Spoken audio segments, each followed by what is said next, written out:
mentioned. And so I think, one of the toughest hurdles for us to overcome was in reaching students, especially our most moderate to severe students, and providing the necessary services that they are offered through FAID, through their IEP, and in the least restrictive environment. Some of these hurdles, unfortunately, we weren't prepared to overcome initially, but what I saw was, teachers, like with everything, rise to the challenge in order to meet the best that we could the needs of our students. Unfortunately, without the proper guidance from the Department of Education, it was really hard for us. I think Trung spoke to this when he spoke of policy needed in the hospitals.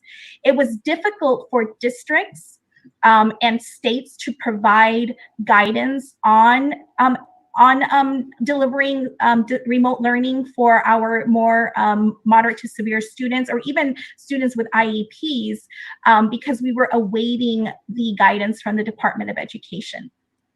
And so I think that what we can do when we do finally reopen schools is really think about what services are our students going to need once we are back into brick and mortar, whether it's a hybrid model where students get to be at home remote learning for a bit, or whether they're in actual school campuses.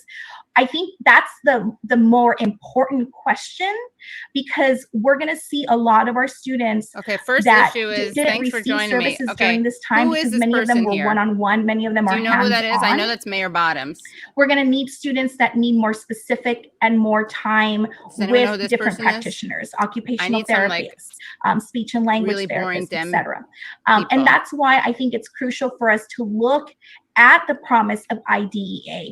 That's why I think any future relief package has to specifically call out for money for our SPED students, so that it doesn't go into the general fund, but is actually allocated to address the needs of our special needs students. Thank you so much, Vice President Martinez. You've highlighted so many important issues, including access to technology and really the need for broadband connectivity throughout our communities. We appreciate you. Thank you. Next, we will hear from Barb Caruso with the United Food and Commercial Workers Union. Thank you for joining us. Thanks, Barb. Why don't they? Okay, Thank you. Barb Caruso, here we go. Good evening. She's out of sync. What a metaphor, am I right? Committee. My name is Barb Caruso, and I'm here on behalf of the United Food and Commercial Workers. Okay, so what's bad about these people? Just as soon as they come on, just tell me the wrong thing about the bad things about them. Grocery stores, meat packing plants, healthcare facilities, and many other essential businesses. Here in Ohio, UFCW Local 880 represents approximately 21,000 members in grocery, retail, and meat packing. UFCW workers have been on the front lines of the COVID-19 pandemic since day one, and they continue to put themselves in harm's way today to help keep our families fed and safe as the pandemic continues to devastate communities across the country. UFCW just reported that in the first 100 days of the pandemic, our local unions confirmed that 230 workers have died from COVID-19, and nearly 29,000 workers. How does someone manage to make this terrible stuff sound so like copacetic? Our union recently held a national press call about the need to protect America's essential workers. And the UFCW that makes sense. I was going to say dairy products or something like cereals. To the growing increase of COVID-19 cases in states across the country.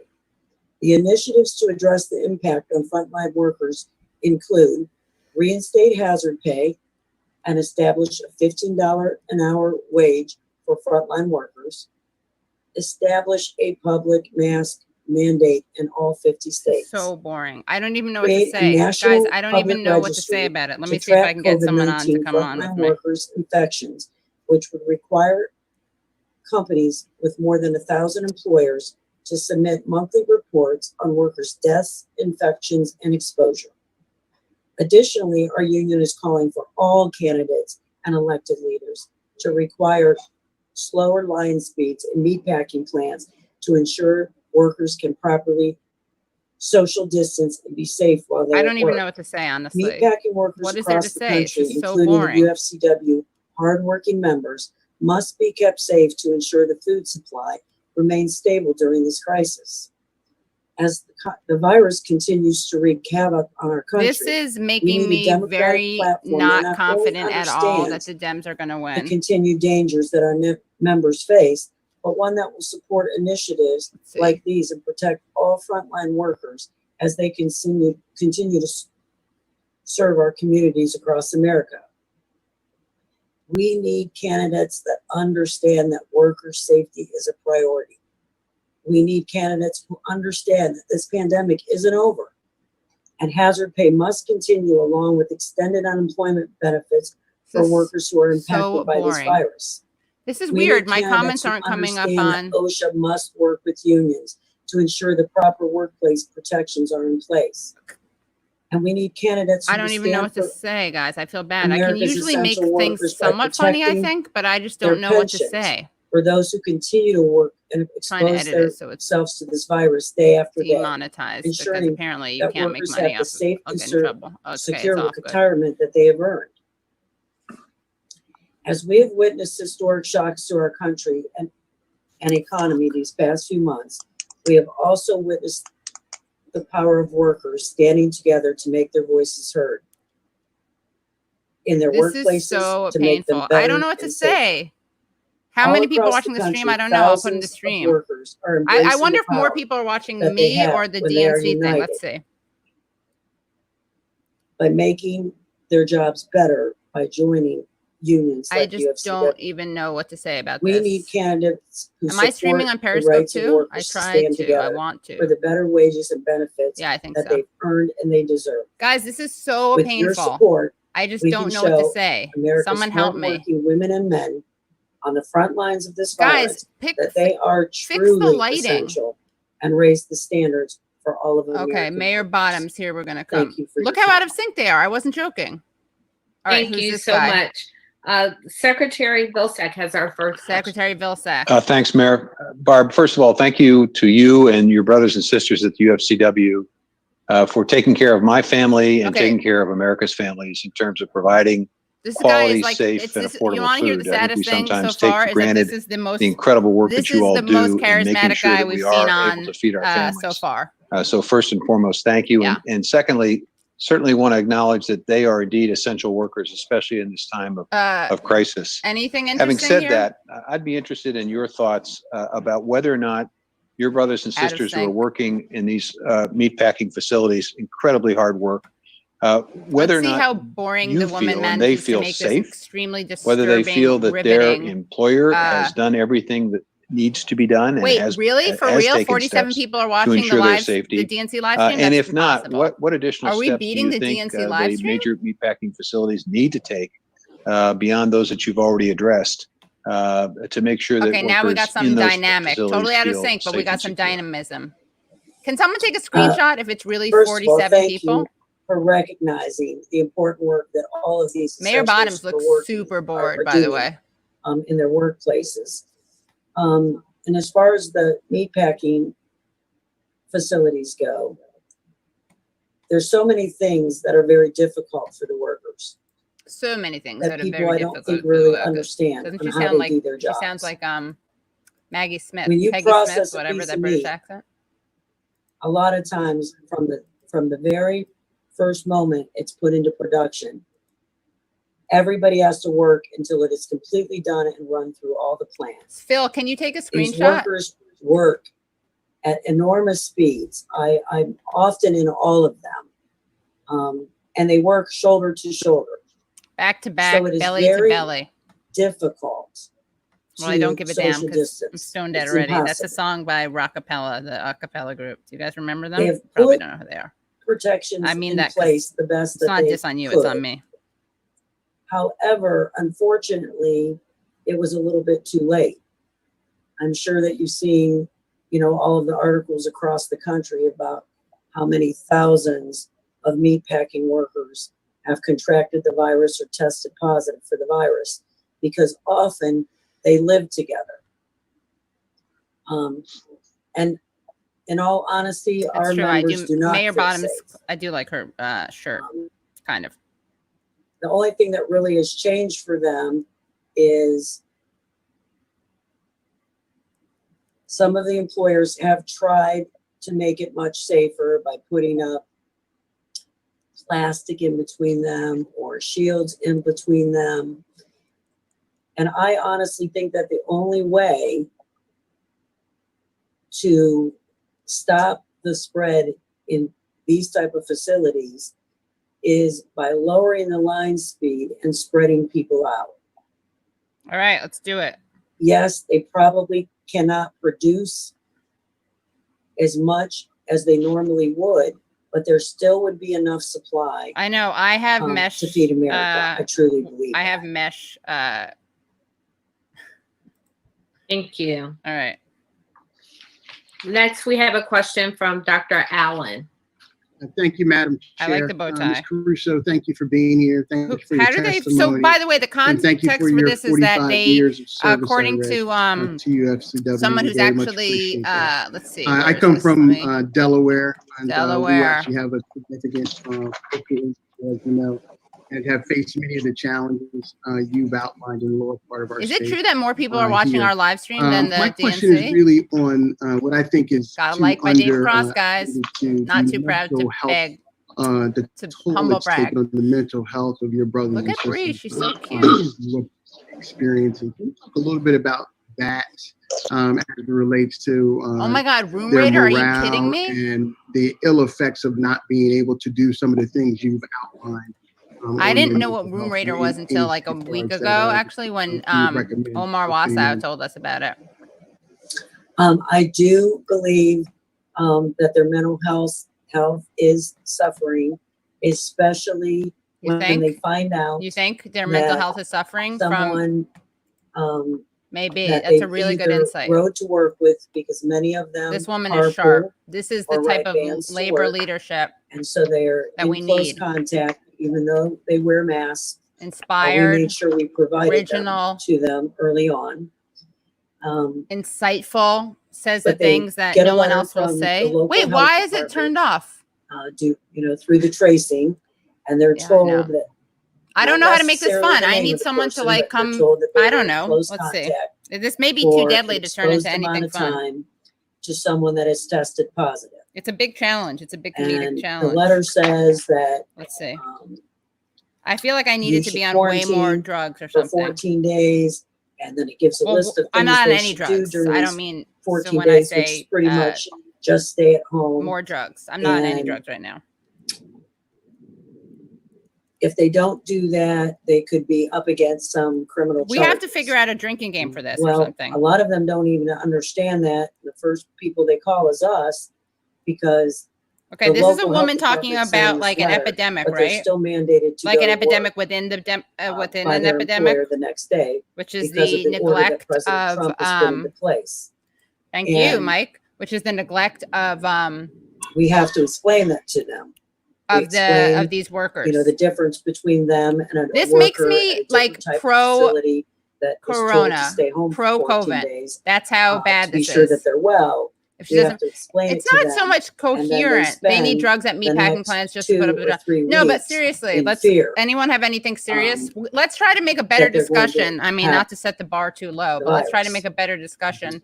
And so I think that their mental than they're health having. is suffering,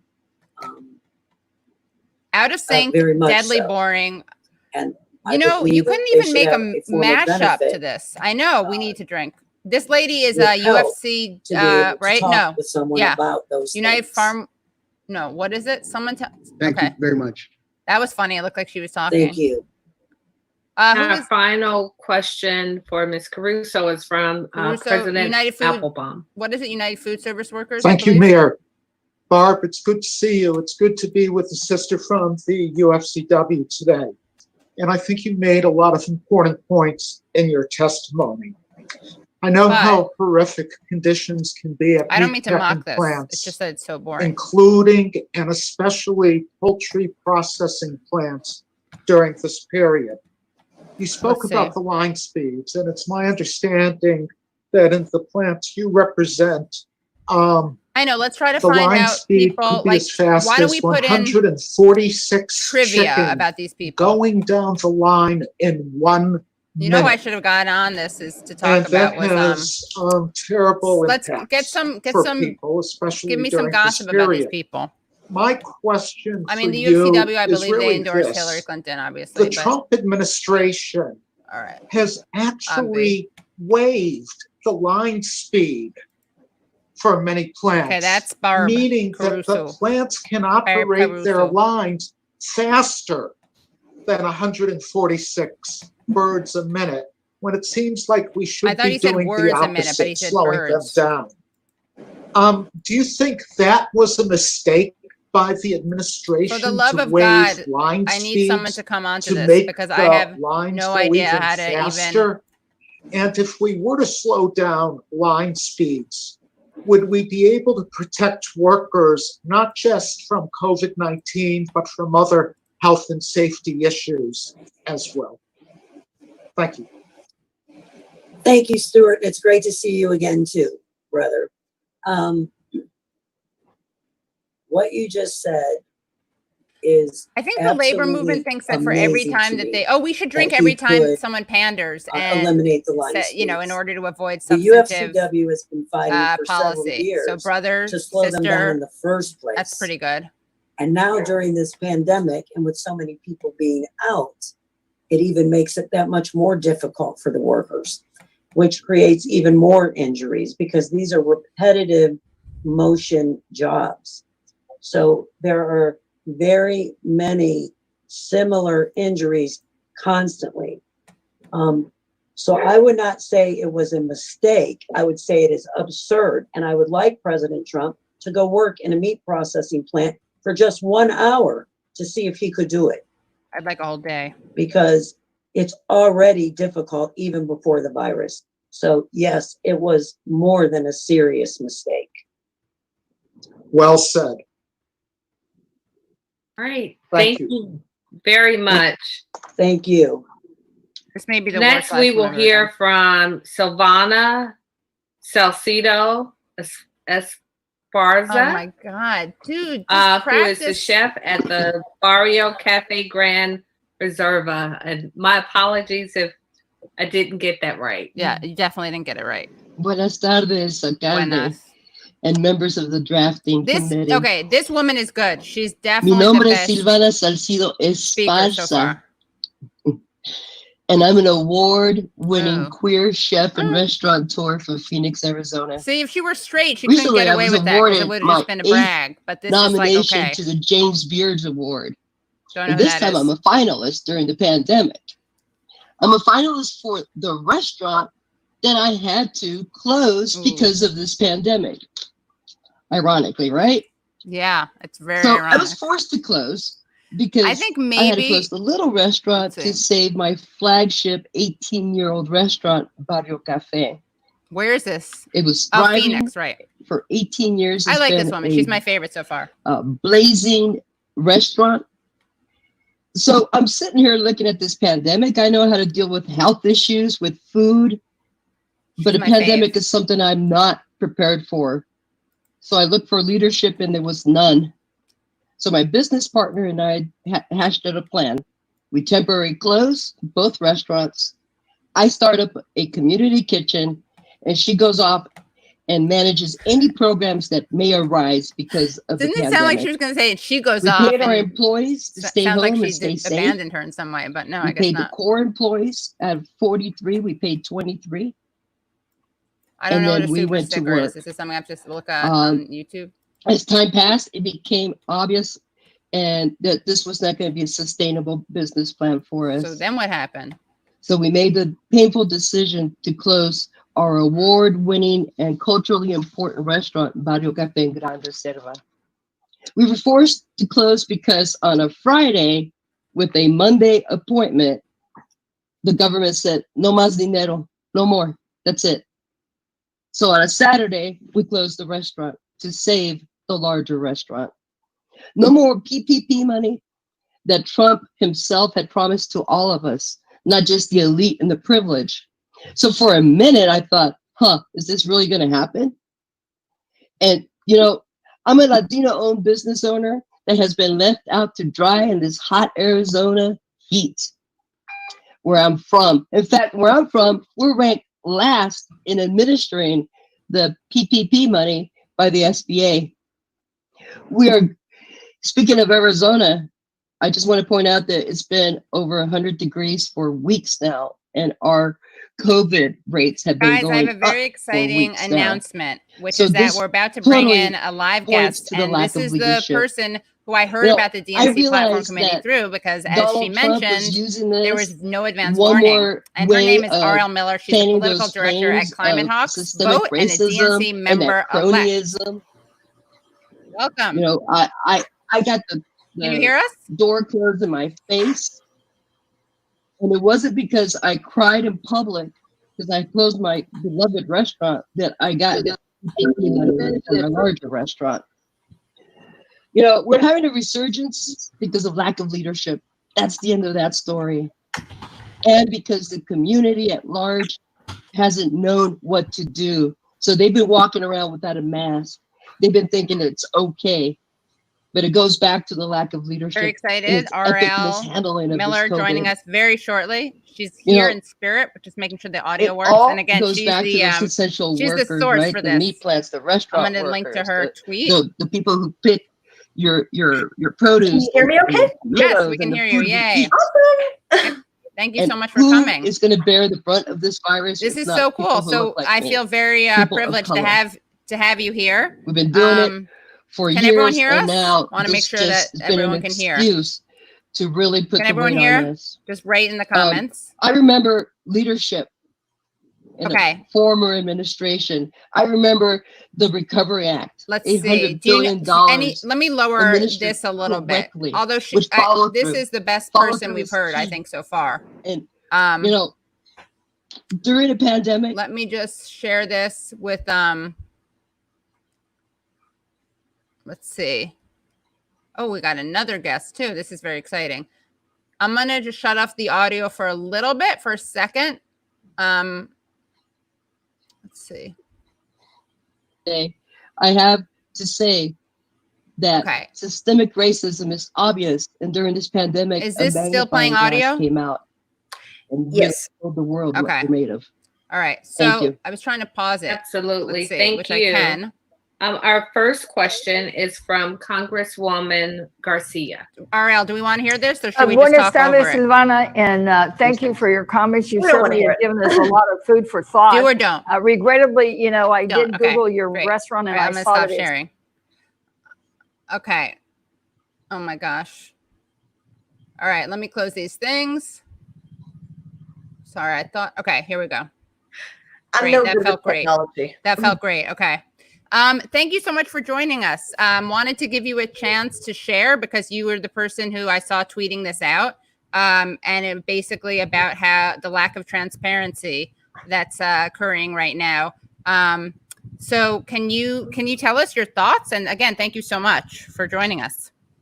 Thank you so much for having me. I'm just outraged. I'm in utter shock that this is happening with virtually no public notice. For anybody who doesn't know me, I am R.L. Miller. I'm loud on Twitter. I co-founded Climate Hawks Votes to build political power for the climate movement. Separately, I've been involved in California Democratic Party politics for a while, and after what I saw the DNC did with the climate debate, I decided to run for DNC myself. I won, and I am now a DNC member-elect. That's not the same as a convention delegate who just goes to the convention and then they're done. I will be on the DNC for the next 4 years. And to be clear, I ran so that I could tell Tom Perez to fuck off to his face rather than online. This is the best. You guys, I got it. This is like the best. You should have that. If you ever get a tattoo, you should have that tattooed on you. That's great. I'm too old for tattoos. Yeah, well, I'm no good with technology, so if I mangle things, my bad. No, it's fine. Yeah, you already got some great feedback. Wow. So I'm.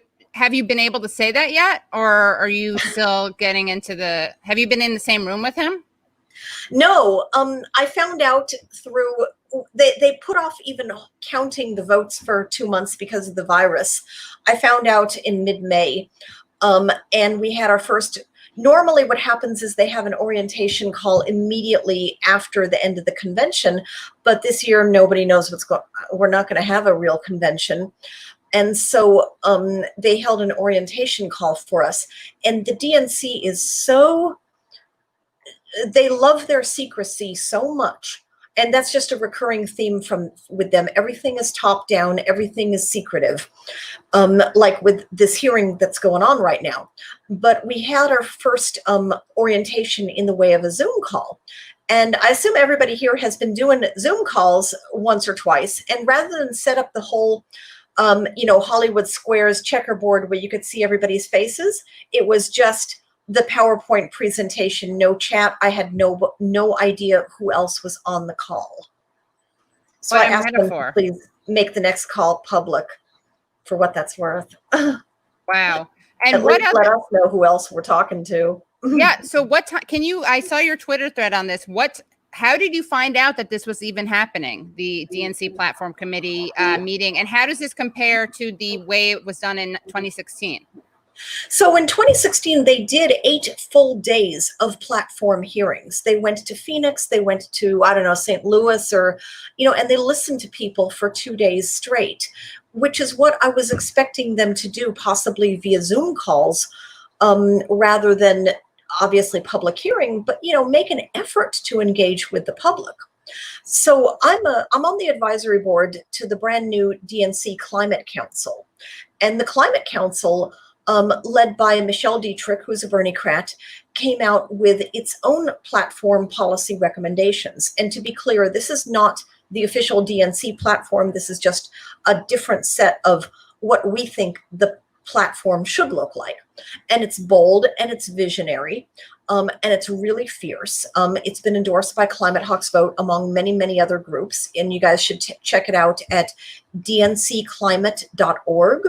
I'll type that in the chat when I can, but I can't talk and type at the same time. In response, some of the DNC people started sniffing that, oh, we now have an insurgent wing of the DNC. So I guess that's what I've been elected to. That's great. So Michelle tipped us off on Saturday that they would be holding platform hearings via YouTube on Monday, which is less than 48 hours notice. Right. And this morning at 9:30, as a DNC member-elect, I got an email from the DNC secretary telling us all about the new, the hearings. And I tuned in at 2 o'clock just to see what this was all about, if they had pre-scheduled guests. It turns out that they have quite a lot of pre-scheduled guests. One of the first people that I heard from was the CEO of the U.S. Black Chambers of Commerce, talking about the need for Black access to capital and Black-owned banks. So in case you're thinking that democratic socialism has a chance at the DNC. Wow, yeah. Wow. That is such a great metaphor for the way these things are being co-opted and weaponized. And yeah. Right. Wow. Yeah, which is something we have to be really vigilant about. Is there anything else that you want to share about what you've observed? Anything I mean, it seems like I like your mission statement about running, so you could tell Tom Paris to fuck off to his face instead of online. Shows you are already kind of on to what the DNC was up to. But is there anything that surprised even a kind of a skeptic like you? I knew that it was secretive. I didn't know that they would not do Zoom calls so that we could all find out each other. I've heard that the DNC does not give out email addresses of DNC members to other DNC members, which is just mind-blowing to me. The platform hearings, I'm hoping that today's will talk about building back better. I'm hoping that they'll talk about climate change. I'm hoping that they'll talk about infrastructure that involves more public transit and more electric vehicles and less building oil pipelines. But so far, I'm not I'm just in shock that this is even happening today. We have not had time to mobilize. I hope that the platform drafting committee as a whole, which meets and releases a platform on July 15th, will be bold, and it will look something like what Michelle has put together at the DNC Climate Council. But at this point, I am not optimistic. Right. Does this make you want to join a third party? I mean, I'm not pushing this. I'm just genuinely curious. I mean, does this make you or others you know start believing in a third party? I mean, do you just think there's no hope, or? Honestly, there are times when I get fed up with the Democratic Party, but I am a believer in trying to reform it. Right. In the background, you can see a bunch of no fossil fuel money pledges. And if you've heard of the no fossil fuel money pledge, I started it at the California Democratic Party by printing it on a big foam core board and telling all of the politicians who would poke their heads by that if they wanted to talk to my caucus, they had to sign it in front of 300 people or explain to 300 people why they wouldn't. And that big board has been signed by, I took that one to the last convention. It was signed by Bernie Sanders, Amy Klobuchar, Kamala Harris, Cory Booker, basically everybody who came around to the Cal Dem party last year. And so the DNC is not perfect. The Democratic Party is not perfect, but I do believe that there is some hope. I do believe that when we push hard enough, they will listen to us. I do believe in people. And I do believe that we cannot just walk away from it and make it and give up on it. I do believe in small d democracy. People, please stay in touch with me because I'm there fighting for you. Great. Fighting for all of you. I'll stick my Twitter handle in the platform, or I mean in the chat box here. And I really want everybody to come and talk and let me know how I can help you make the Democratic Party listen to us. Wow, that's awesome. Thank you so much. Feel free to stick around, or I'm bringing on another guest. We may want to watch some more footage. You can answer questions. It's up to you, because this was very last minute. It just came together. Yes, it was. Kind of like we wanted to show, not tell, the way the DNC was doing it. So that was, yeah. I would have put on makeup for you. I know. I should have. Yeah, but it looks good. You have this it's actually kind of blurry in a kind of gauzy 1940s actress way. So I guess that's good. I can be like Blanche from Streetcar Named Desire. Yeah, exactly. Yeah. You can never see me in the light, honey. Right. And the blue is good too. It pops because then you have red hair. So the complementary colors. Yeah, it's great. By the way, I always wanted red hair when I was a little kid. I was really obsessed with having red hair. I'll be honest. It's been enhanced with a bottle. But is that your was that your hair color? I was what used to be called dirty blonde when I was a kid, and then it turned into mouse brown, and then I decided I wanted to be more of a feisty redhead. Right. It looks natural though. So, yeah. Thanks. Awesome. Stella. I know lots of other people want to talk. Okay, great. Well, thank you so much for joining us. And stick, just let me know in the chat what you want to do. I will hide you, and then you can tell me if you want to. You can chat me, okay? You can secret message me. Okay, great. That was great. I'm adding now Walker Bragman, another person with great hair. Walker, thank you for coming. Let's see. We can hear you, right? I can hear you. Can you hear me? Great. Yes. Oh, and this is Walker Bragman, who, yeah, of course, who is a journalist and also the co-host, one of the hosts of The Gilded Age, which is a new podcast. So yeah, thank you so much for coming on. Well, thanks for having me. It's good to see you. How are you holding up with all of this COVID stuff?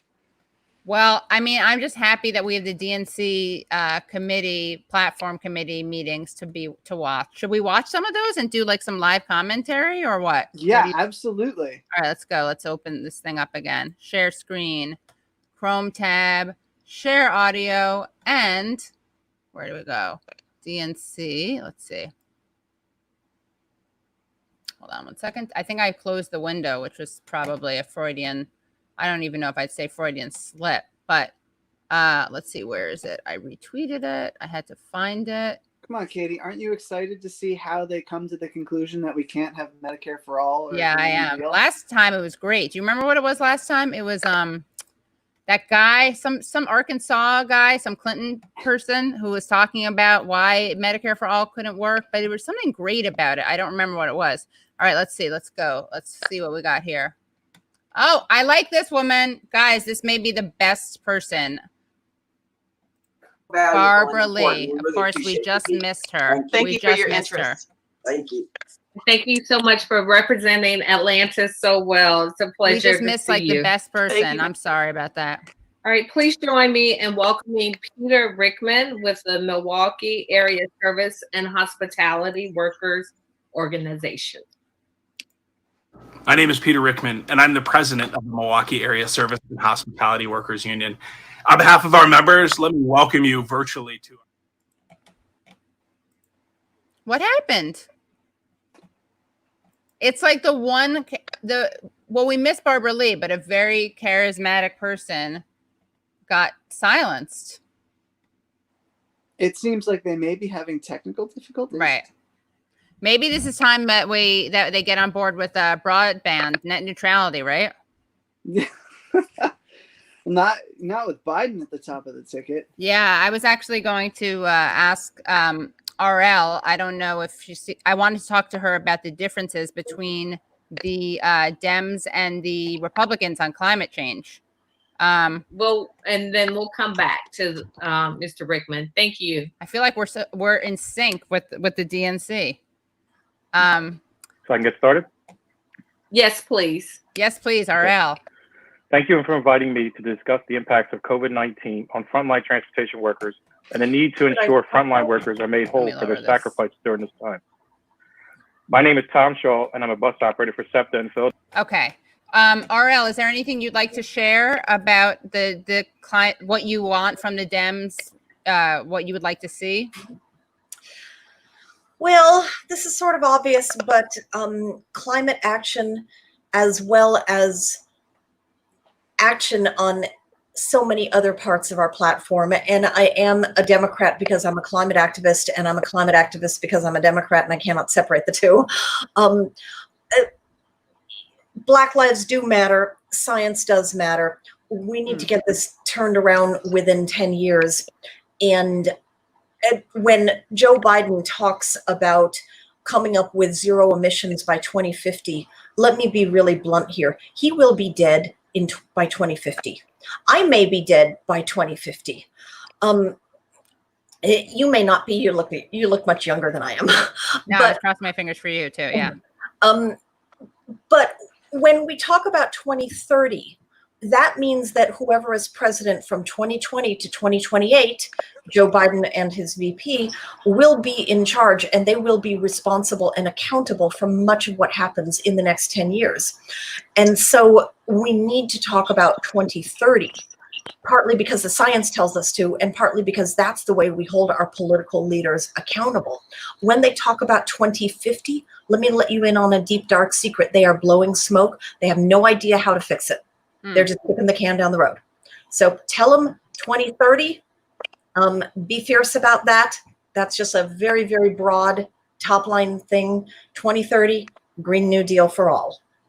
Just to give you an idea of how bad it is, though, like by 2040, we could see 7 or 8 feet in sea level rise.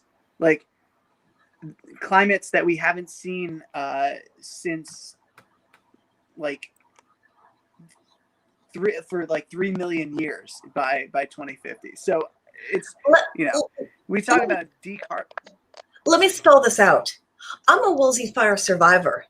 I had flames within 500 feet of my home. I left my home with my 94-year-old mother, not knowing if it would be there when I got back. I watched my son's childhoods burn down on national television. This is not an abstract thing for me. This is real.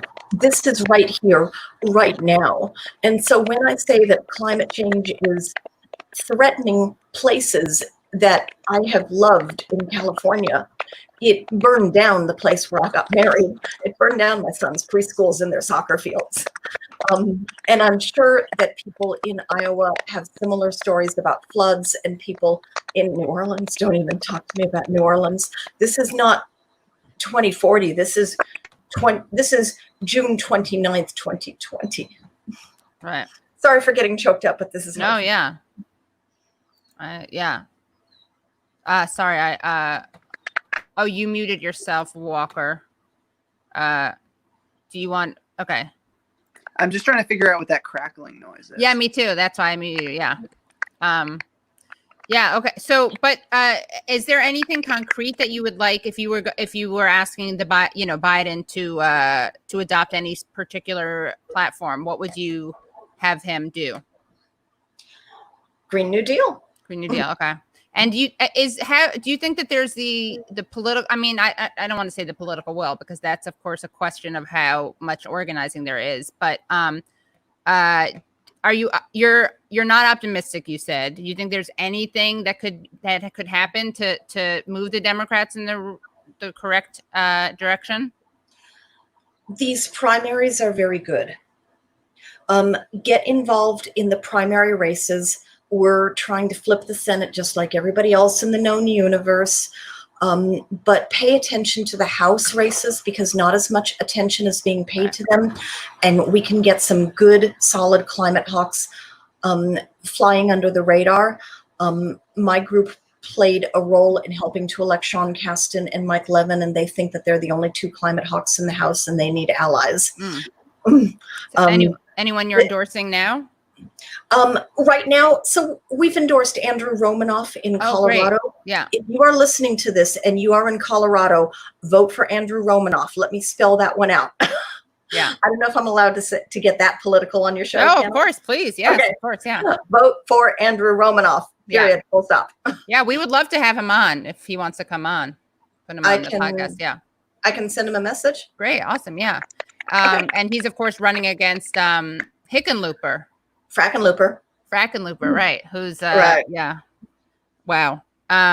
Yes, it sort of boggles my mind how slowly we are moving, or even America's opposition party. And maybe this is something that you, as a DNC, as somebody who actually is involved with the Democratic Party, could explain or go on about, like, how slow even America's opposition party is moving on this issue of climate change. Like, the predictions are all dire. I just finished reading this book, Learning to Die in the Anthropocene, which was written in 2015, and that says that if we don't stop emitting greenhouse gases wholesale now, back in 5 years ago, in a couple hundred years, we're looking at a global climate comparable to the Pliocene 3 million years ago. And like back when human beings were not around, like the conditions that gave rise to human beings are very fragile and have only been around for about 600,000 years. So like all the predictions are bad. Why is it so hard for the Democratic Party to put forward? I mean, it sounds like the Green New Deal sounds bold, but in paired with like the predictions, it's almost conservative. Like the measures that it's proposing seem small, in the scale of the problem. So what do you think needs to happen, and how? I mean, Katie, you mentioned a third party earlier. I mean, that doesn't seem to be happening, and the primaries are good, but what else needs to happen to get the party to move?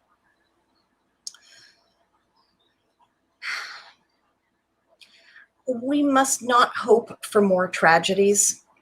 We must not hope for more fires and more Katrinas. I am painfully, acutely aware that our political system is not set up well to handle this. It moves slowly. Climate is moving faster than the politics are.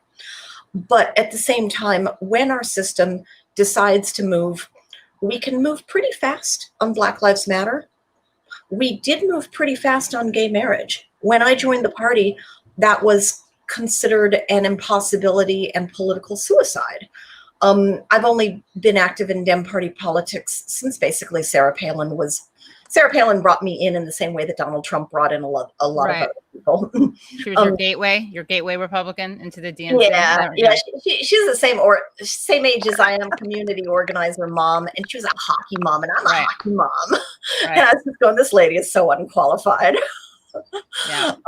But anyways, so yeah, I'm acutely aware that our political system is not sufficient to handle this.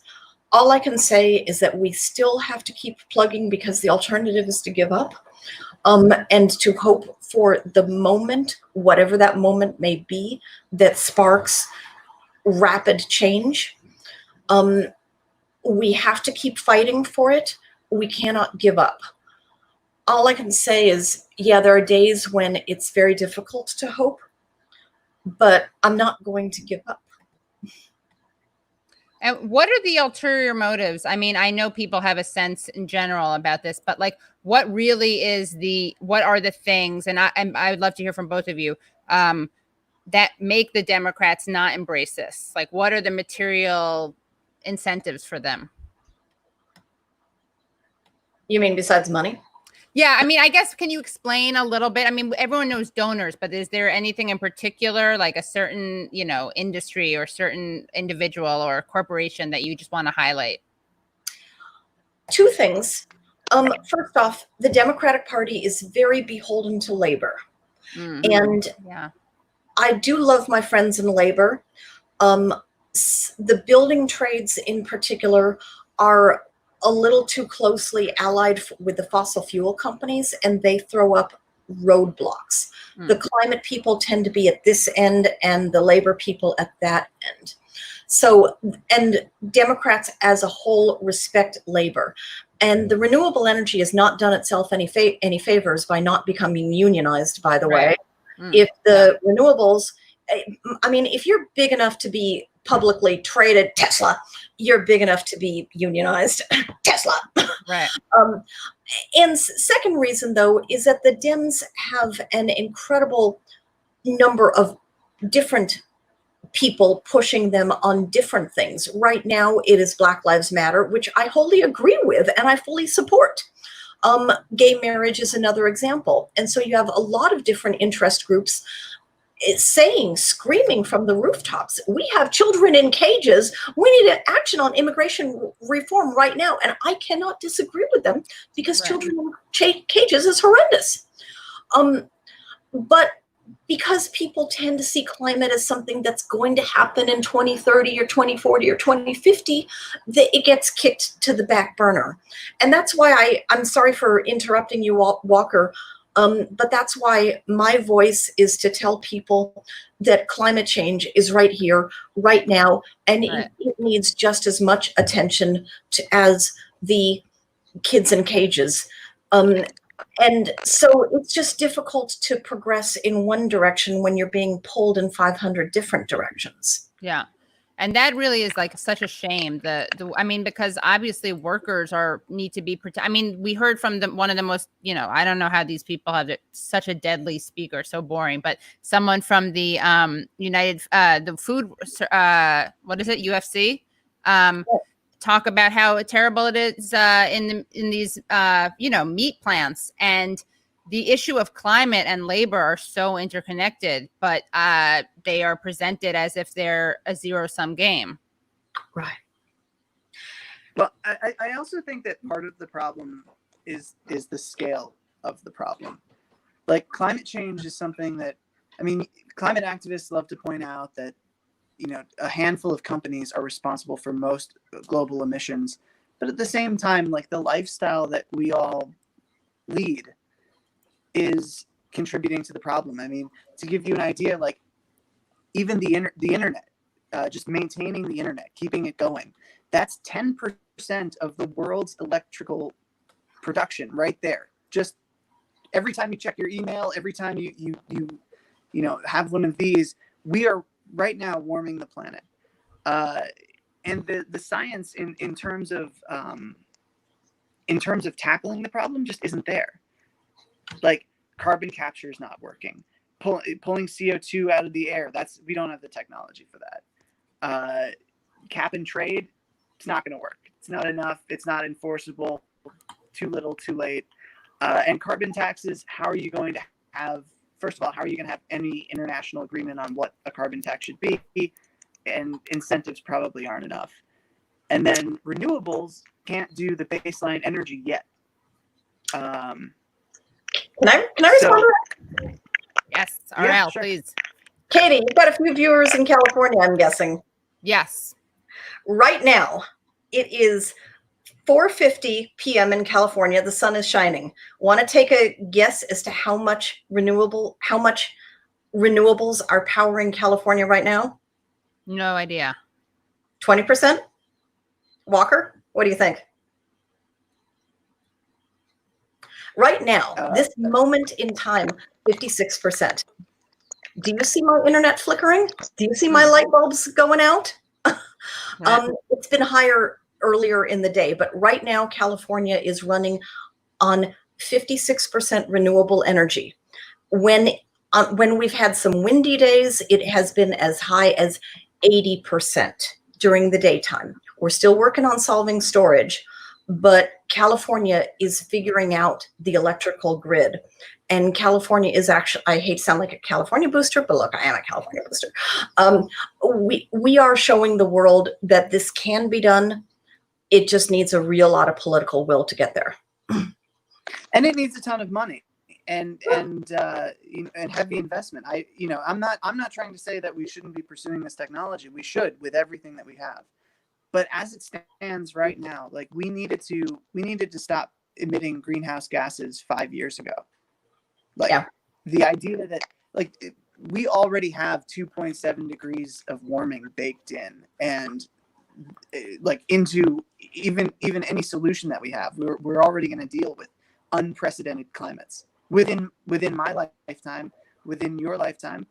That's just a reality. And because there isn't really, I think, a universal solution that is already available, and there's so much infrastructure built in around fossil fuels, I think that's part of the reason why everything is so slow moving.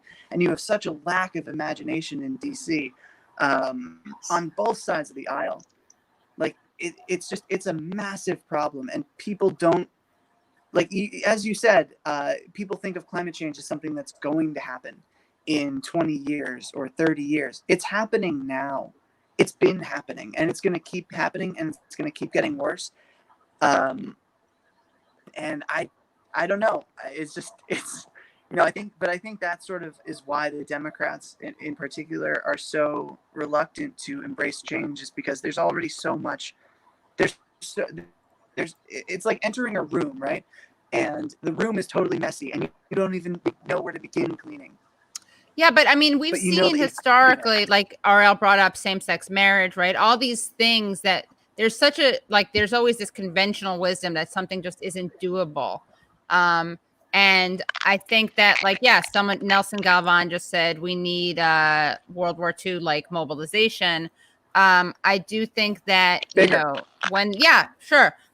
But people said Medicare for all was toxic. People said, like RL said, same-sex marriage was dead on arrival. It was utopian. It was divisive. I mean, we are hearing defund the police in ways that we haven't heard it. I had Carl Bayer on talking about a global Green New Deal. I also think that this issue is hard to tackle for civilians because there's so much science in it. And so people, you kind of outsource your expertise. So, yeah. But Katie, those other things like same-sex marriage and what was the other, and defund the police. These things don't rub up against power the same way that well, I think they do, but I mean, you're saying, I think maybe you mean certain It's not to the same scale. Like police departments, yes, they're a big interest, especially here in the United States. But fossil fuels are international. These are international corporations that have more power than many countries on Earth. This is how our entire civilization is built on their business. And so it's a problem of a scale that is unprecedented, and one for which we don't really have a clear roadmap. and right. But we can build one, right? I mean, we have to. What's the alternative? No, you're right. We have to keep trying. But like, I think your question was more, why is it's so difficult? And I think it's the scale of the problem. Like, absolutely keep fighting. Don't give up. If you're an activist, like, go out and do that. And also, you have to remember as well that activists are now facing like legal challenges or legal assaults by these corporations, like Chevron, or they're going after activists. So it's a big problem. I just saw on a somewhat related note, I couldn't believe this. I just saw that Johnson & Johnson was fined for marketing and creating some talcum powder that that was marketed and pitched especially to African American women, and it gave a lot of them cancer, and they're paying some settlement, but not as much as they initially were going to be forced to pay. And they've canceled it in the United States, but they haven't canceled the product abroad. They're still selling it abroad. So I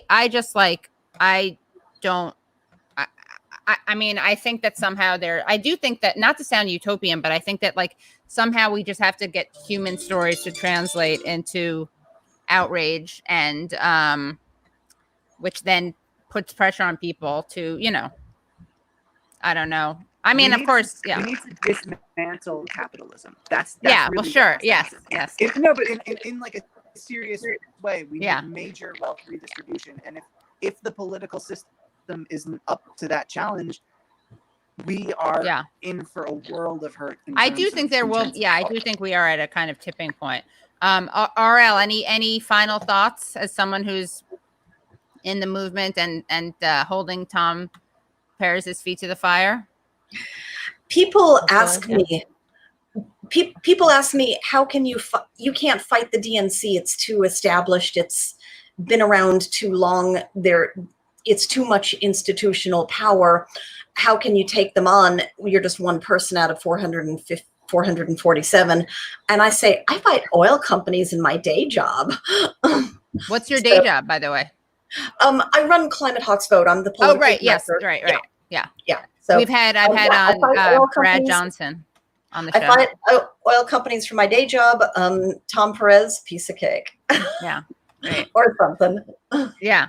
Awesome. Yeah. Well, fun. Yeah, it has been fun. I think we need not, like an inside outside, right? Like we need people pushing the conversation and working it from both ends. And I think that the conversation about, as much as it seems like it's I don't know. I think it's always this right, like tug of war between within the system and outside the system, between like co-opting the system and actually making real change. So we'll have to see. But yeah. And I want to tell everybody who's listening that it's a huge movement and we all have a different part to play. Right. I happen to be good at tolerating Democratic Party bullshit. Right. And so I'm good at Democratic Party stuff. But there's a place for journalists to speak truth to power. There's a place for the people with the bullhorn leading the marches. I'm just not one of them. Right. Yeah. And so everybody please get involved. Vote tomorrow if you're in Colorado or Utah or Oklahoma.